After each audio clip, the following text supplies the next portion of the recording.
বাংলাদেশ জামায়াতে ইসলামী কক্সবাজার জেলা সাংগঠনিক সম্পাদক প্রচার ও মিডিয়া বিভাগের প্রধান আলামিন মোহাম্মদ সিরাজুল ইসলাম বলেছেন, বৈষম্যমুক্ত, নিরাপদ ও সমৃদ্ধ দেশ গঠনে সাংবাদিকদের ভূমিকা রাখতে হবে। এজন্য তথ্য নির্ভর, বস্তুনিষ্ঠ সংবাদ পরিবেশন করতে হবে। বাংলাদেশ জামায়াতে ইসলামী সাংবাদিকতার পূর্ণ স্বাধীনতায় বিশ্বাসী। রমতে সাংবাদিকদের সাথে মত বিনিময় সভা ও ইফতার মাহফিলে প্রধান অতিথির বক্তব্যে তিনি এই কথা বলেন। সোমবার 10 মার্চ বিকেলে রামু বাইপাসস্থ গ্রিন সিটি রেস্টুরেন্টে বাংলাদেশ জামাত ইসলামী রামু উপজেলা শাখা মতবিনিময় সভা ও ইফতার মাহফিলের আয়োজন করেন।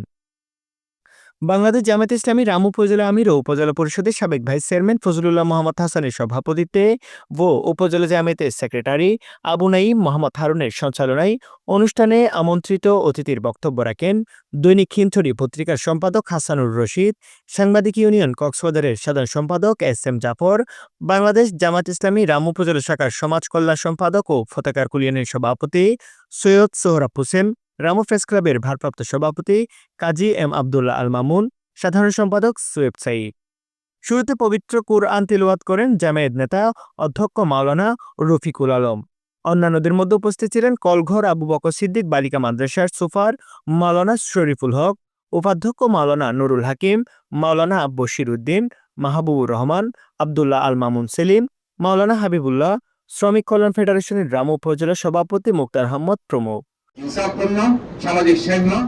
মতবিনিময় সভা ও ইফতার মাহফিলে রামুর সাংবাদিক নেতৃবৃন্দের মধ্যে রামু প্রেস ক্লাবের সহসভাপতি খালেদ হোসেন টাপু, যুগ্ম সাধারণ সম্পাদক আল মাহমুদ ভুট্টো, সাংগঠনিক সম্পাদক আবুল কাশেম, সহ সাংগঠনিক সম্পাদক মোহাম্মদ নাসির উদ্দিন, দফতর সম্পাদক হাসান তারেক মুকিম, সহ দফতর সম্পাদক শওকত ইসলাম, প্রচার সম্পাদক হাফেজ মোহাম্মদ আবুল মঞ্জুর, সহ প্রচার সম্পাদক আবুল কাশেম সাগর, কার্যকরী সদস্য মোহাম্মদ আবু বকর সিদ্দিক, সদস্য কামাল হোসেন, আহমদ সৈয়দ ফরমান, নুরুল হক শিকদার, মোহাম্মদ আবদুল্লাহ এবং অন্যান্য কর্মরত সাংবাদিকবৃন্দ উপস্থিত ছিলেন। নিউজ ডেস্ক, রামু খবর 24। রামু উপজেলা পরিষদের সাবেক ভাইস চেয়ারম্যান